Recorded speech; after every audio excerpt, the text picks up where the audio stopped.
Imagine you're at this incredible high-end restaurant. You've got a brilliant chef in the kitchen cooking up absolute masterpieces, and a super friendly, efficient waiter out front taking everyone's orders. But there's a huge problem. They literally don't speak the same language. If the waiter can't tell the chef what you want to eat, you are not getting your food. So how do they actually pull this off and successfully serve the customer? Well, this exact same scenario plays out in modern web development every single day. React is our waiter, right? It's the front end managing everything the user sees and interacts with. And Django is our chef, the back end securely managing all the heavy data. By the end of this explainer, you're going to understand exactly how to bridge these two powerful frameworks, what tools you need to make them communicate smoothly, and how to apply all of this to build a fully functional, responsive, to-do application. Section 1. The two-language problem. Okay, before we start building anything, let's do a quick toolkit check. We're building on some prior setups here, so you'll need Python version 3.9.4 and Django 4.0.1, along with the Django REST framework for our backend.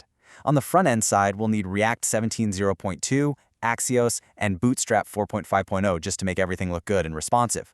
Our main focus today is going to be entirely on how that front-end gets and sets data using HTTP requests to the backend. Section 2. Django and the Core's Bouncer. So, by default, Django is incredibly secure. It essentially ignores any requests coming from outside its own domain. Think of cross-origin resource sharing, or CORS, as a bouncer at a really exclusive club. CORS is a tool that allows a Django app to accept in-browser requests from other origins. When you use it right, this bouncer keeps your site super secure by only letting permitted origins access your Django resources. Basically, we just need to put React on that VIP list. How do we actually do that? It's just 3 steps. Step 1. Install the package Django Cores Headers version 3.11.0 into your local programming environment. Step 2. Open your to-do app/settings.py file and simply add Cores Headers to your installed apps list. And finally, Step 3. Add the Cores middleware to your middleware list inside that exact same file. By doing this, Django is officially allowed to accept those in-browser requests from our React app. Now, quick question for you to make sure we're on the same page. If Django is finally listening to us, how does React actually format and send the message? Like, what vehicle does it use to physically hand off the data? Section 3. React and the Axios messenger. Meet our dedicated delivery driver, Axios. Axios is a completely free, open-source HTTP client for Node that manages asynchronous HTTP requests. It's absolutely perfect for browser environments like our React application. The best part? It has built-in security measures and uses a really clean, efficient syntax to manage promises. It seamlessly carries our HTTP requests from React right over to Django's front door. To get this driver on the road, you just run a quick install command inside your React front-end directory. Then, hop into your src/app.js file and import Axios right at the top. Once it's in there, we're going to use a function called handleSubmit. This function uses Axios to fetch data by making asynchronous requests to our Django API endpoints, specifically to create or delete our to-do items. But wait, hold on. This is actually super important. We have our bouncer, Cores, letting people in. We have our driver, Axios, ready with the data. But a really common mistake students make right here is assuming the app is just going to magically work. If you run it right now, React's requests still will not reach Django. Why? Because the delivery driver doesn't have a map. The routing is still broken. Section 4. Tunneling with a proxy. So to give our driver that map, we need to set up a proxy tunnel.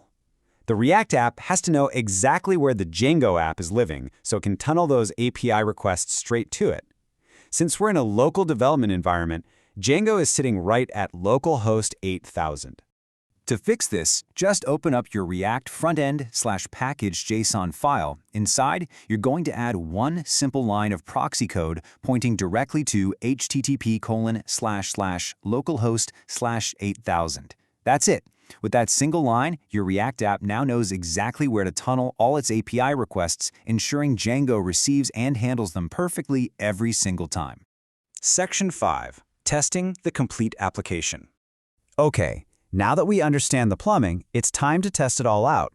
The practical steps here are super easy, but order matters. First, start up your Django server. You always want the backend running and ready to serve data. Then, open a brand new terminal window and start up your React application. Here's what's happening under the hood. Your Django REST API is living at http://localhost.8000/API. Your React user interface is running over on http://localhost.3000. Now, before you even look at the front end, it is a best practice to navigate to that Django URL first. Click on the Categories API path just to verify the back end is actually spitting out data. Basically, we want to make sure the chef is cooking before we start bothering the waiter. Once that looks good, check out your React tab. It'll automatically launch in your browser at localhost 3000, rendering your beautifully Bootstrap-styled interface. Try using the form to create a new to-do item. Because of our proxy, our Axios driver, and our cores bouncer, that data travels seamlessly to Django, gets saved, and shoots right back to populate your React to-do list. If you check Django again under the to-dos path, you'll see those exact items sitting right there.